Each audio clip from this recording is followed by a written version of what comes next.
Hi everyone, I'm Dr. Tejas. I'm going to present a brief view on colposcopy. So, what is colposcopy? Colpo means vagina, scope means to through look through it. So, colposcopy is basically to look through the vagina and the cervix. Colposcopy was first discovered by Hans Hinzelmann of Germany in 1925, where he used it for screening tool of cervical cancer. Colposcopy has a sensitivity of 81% in CIN2 lesions, 91% in CIN3 lesions, and a sensitivity for cancer is nearly 100%. Colposcopy comes in various varieties, like the one here in the picture where it has a movable stand, which is circular movable stand. Here is also a digital camera with a movable stand, or it may be a fixed one like in the picture with a both the examiner and the teaching eyepiece for the students. Here the colposcope is connected to a monitor where it can be recorded and used for further documentation. Then there are the handheld cervicoscopes where you can take the picture of the cervix during the colposcope, and this helps in documentation of the findings. So, what are the main indications of colposcopy? This is the very essential that not everyone will need colposcopy and not everyone will need the examination that requires colposcopy. So, the main indications for colposcopy includes abnormal findings on high-risk HPV DNA testing or atypical cytology, glandular abnormalities irrespective of this severity, abnormal and unexplained postcoital bleeding or intermenstrual bleeding or persistent vaginal discharge where you are suspecting cancer in the woman. Then clinically suspicious cervix, even when there is no abnormal cytology, there also you can do colposcopy directly without going for cytology. Any degree of cytological abnormality or high risk HPV positivity in women who have been previously treated for CIN. Then there is the vulvar and vaginal neoplasia or condyloma acuminata, because any lesion of this cervix malignancy is basically HPV related. So when you find vulvar or vaginal abnormalities, it can also affect the HPV field, which affects the vulva, vagina, and the cervix.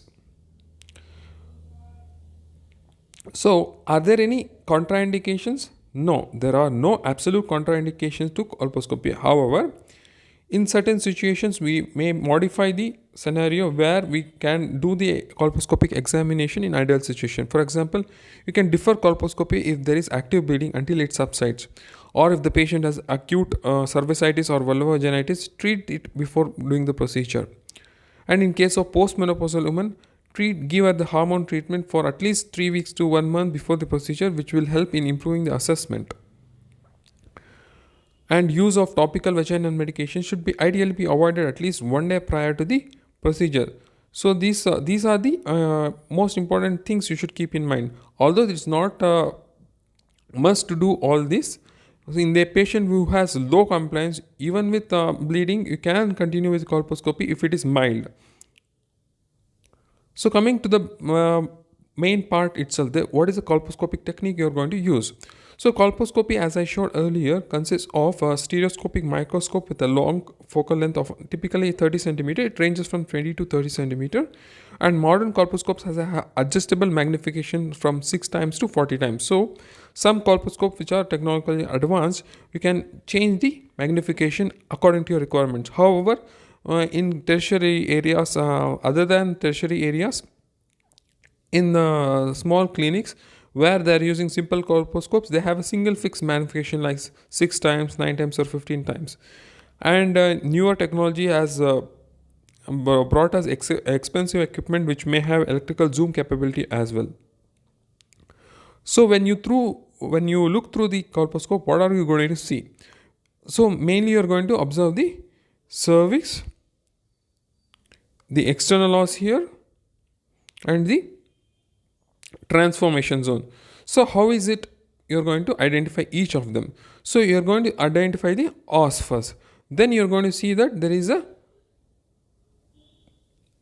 pinkish color of the squamous epithelium of the ectocervix. Here the endocervical region is reddish color.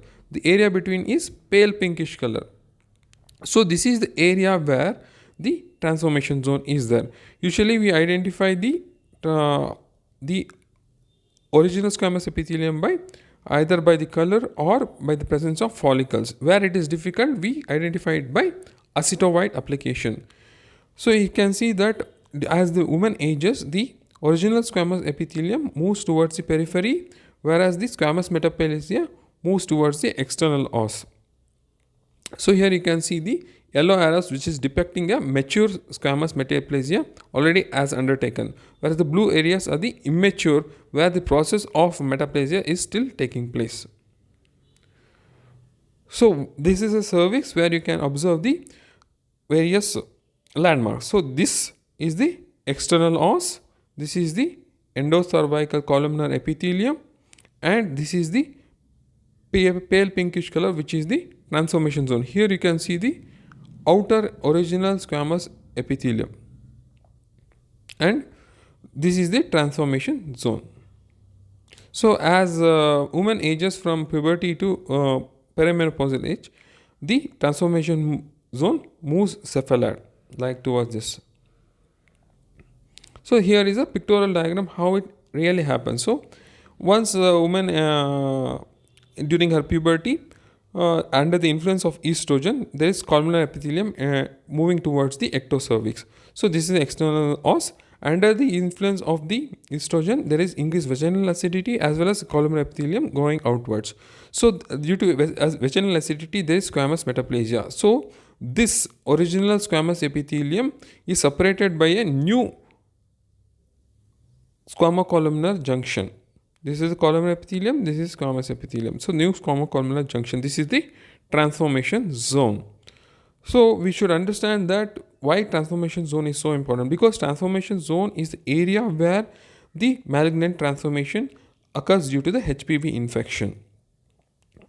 So in younger women, the transformation zone is usually found in the circumferentially at the external cervical os, whereas in older women you can see it grows inwards towards the endocervical canal. Here you can see the external os, whereas it is growing inwards during the older women. So that's why it changes from type 1 transformation zone to type 3 transformation zone, where transformation zone may be visible partially or may be completely invisible. So what are the steps in the colposcopic examination? Steps of colposcopic examination, the first major step is the explaining the procedure to the woman, why the procedure is being done. What are the indications that has been led to colposcopic examination? What are the results going to be? How is the management going to take place based upon the results? So you obtain informed consent, then you inspect the cervix and obtain a cervical cytology or a smear and HPV test if it's necessary and not previously done. So then you go into inspect the cervix under normal light of the colposcope, where you are going to apply normal saline, inspect the surface abnormalities, examine the details of cervical capillaries, cervical blood vessels, etc. using the green filter. Then you are going to apply the acetic acid and see for the aceto-white areas, and they are going to use lugolcidine as indicated for your sake for demarcating and confirming the aceto-white uptake previously done. Then you are going to perform cervical biopsies or endocervical curettage as necessity requires. Then most important thing is documenting whatever you have found out. What is the procedure done and what were the findings after application of acetic acid, lugolcidine, etc. So 5% dilute acetic acid is obtained by carefully adding 5 ml of glacial acetic acid to 95 ml of distilled water and mix thoroughly. You can use this acetic acid, which is freshly prepared, only till the end of the day. You have to discard it afterwards as it becomes decomposed. Acetic acid should be applied to the cervix with cotton tip or cotton balls, or sometimes they use as sprayer, and wait for nearly 30 to 60 seconds. And the purpose of applying acetic acid is two things. One is inspection of the entire new squamocolumnar junction, as I mentioned earlier. Second is to detect and evaluate any radius of abnormal or atypical transformation zone. Then lugolcidine. Lugolcidine is prepared by adding 10 grams of potassium iodide in 100 ml of distilled water, and you're going to add slowly iodine crystals 5 grams and slowly mix it. You can store it up to 1 month and in a stopper brown bottle. So basically lugolcidine is going to delineate the atypical epithelium from the normal squamous epithelium. So normal squamous epithelium contains the glycogen, which combines with the iodine, forming a iodine starch.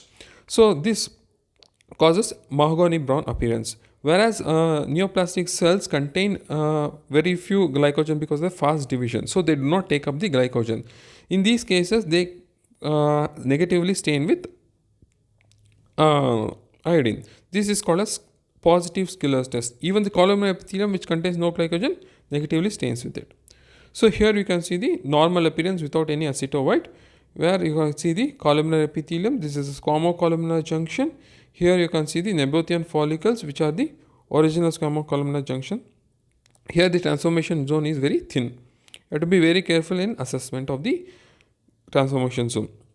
Here you can see a small ectropion on the anterior lip of the cervix. Here you can see hazy white appearance. This you should not mistake it for aceto-white areas. These are the squamous immature metaplasia that is going to take place. The transformation zone is here. You can see the original squamous epithelium here. So this entire area is the transformation zone. Here I can find multiple Nabothian follicles as well. So here you can see the endocervical canal is inside, and you cannot identify the squamo-columnar junction, especially in the posterior aspect. So this becomes a type 2 or a type 3 transformation zone. Here also you can see some small needle type of vasculature, which is normal, and we should not mistake it for abnormal vasculature. So coming to the vascular patterns which you are going to identify during colposcopy, there are normal arborizing vessels there where the caliber is going to decrease exponentially as normally, and whereas there are wispy fine vessels which are also normal. What is abnormal is like squiggly, where you're going to see the abnormal tortuosity of the vessels, or hairpin appearance, or sausage shaped, or you're going to see comma shaped vessels. So here you are seeing a Nabothian follicle which is due to inflammation, where you can see increased vasculature here also. So these are normal vasculature. You should not confuse it with abnormal vasculature, because the caliber of the vessels is decreasing normally. Here also you can see the arborizing vessels where the caliber of vessels is decreasing normally. This is normal. Here what you are seeing is the abnormal vascular pattern, that is a mosaic pattern. There are two types. One is the fine and the another is the coarse. What you are seeing here is the coarse mosaic pattern. Here, here, and here. So how does the mosaic pattern appear? You can see here there are white patches surrounded by red lines. This is mosaic pattern. Whereas here you can see there is red patches surrounded by white lines. So you have to differentiate between these two things. This is a mosaic pattern. This is a reverse mosaic pattern. In mosaic pattern, what happens is there is increased vasculature beneath, and this white color what you are going to see is the nothing but the abnormal epithelium, whereas the red color is the vasculature underneath. Whereas in reverse mosaic pattern, what you are seeing is the vasculature that is underneath, which are fine, whereas the crypts, the red color is the crypt, columnar epithelium, the crypts, and the white color is the squamous metaplasia. So don't confuse it with a mosaic pattern here. As you can see, this is a columnar epithelium crypt which appears as red, and the white color what you are going to see is the squamous metaplasia that is taking place at the tips of the crypts. This is reverse mosaic pattern. This is not abnormal, but this is just a physiological metaplasia that is going to take place. This is a abnormal mosaic pattern. Then after application of aceto-white areas, which usually takes place nearly after 30 to 60 seconds. In case of malignancies, the aceto-white areas appear fast and go off very late. So here you are going to see grade 1 to 2 aceto-white areas. Here you can see in the anterior lip there is a grade 2 to grade 3 aceto-white areas. As you can see, whenever there is a neoplastic changes, the borders become very distinct like this. They are not feathery or geographical, they become very distinct. Here also you can see the grade 3 aceto-white areas, and the borders are rolling up, almost rolling up here with the distinct borders. Then the Schiller's test. So Schiller test can not be done exclusively without identification of abnormal areas. So whenever there is an abnormal area with acito-white, you confirm it with a Lugol's iodine, where the distinct margins of the acito-white areas can be made out. Abnormal neoplastic cells can be made out. Here this is the normal mahogany brown, and here you can see the light yellow color which is taken up by the neoplastic area. So once you perform the acito-white and Lugol's iodine, the next most important thing is the documentation. So you are going to document either there are Hammond's graph or the Odell's diagram. Hammond's graph utilizes the circles and quadrants. You can see it is divided clockwise into 12 areas. So whenever there is a particular abnormal area, you are going to chart it in this particular area. Here in the middle is the endocervical canal. Here this is the endocervix, and this is the squamocolumnar junction, and this is the transformation zone, and this is the original squamocolumnar junction, and this is the acito-white area that is represented as A, B and C. So you are going to chart it as you have found out in your findings. So then there is a Odell's diagram which is most commonly used, where this is the external os and this is the columnar epithelium from the endocervical region, and this is the transformation zone. This is the new squamocolumnar junction, and the dotted lines is the old squamocolumnar junction or the original squamocolumnar junction. This is the mature squamous epithelium. So some people use a continuous line and a dotted line for new and original squamocolumnar junction. Some people use both continuous lines. So you have to be careful while representing it. So then there is something called the objective assessment of the colposcopic findings, that is done by modified Ritz colposcopic score and the Sweet score. Here going to give points for the margins, color, vessels and the iodine staining from 0, 1 and 2. The maximum points is going to be 8 and maximum points here is going to be 0. The colposcopic score from 0 to 2 implies a low grade lesion, whereas 3 to 4 implies a CIN2 or 3 lesion, whereas 5 to 8 implies a high grade lesion. So there is another is a Sweet score, where you want to score from 0 to 2.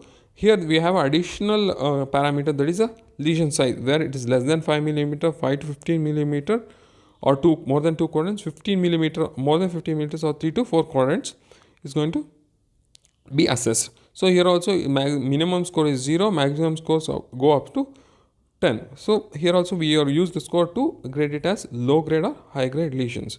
So this is a brief view of how we are going to use colposcopy in our day-to-day gynecological clinics to assess the abnormal neoplasia. Hope I found it for you all people to be useful. Thank you for watching the video. Please share, subscribe and comment on the video. Thank you.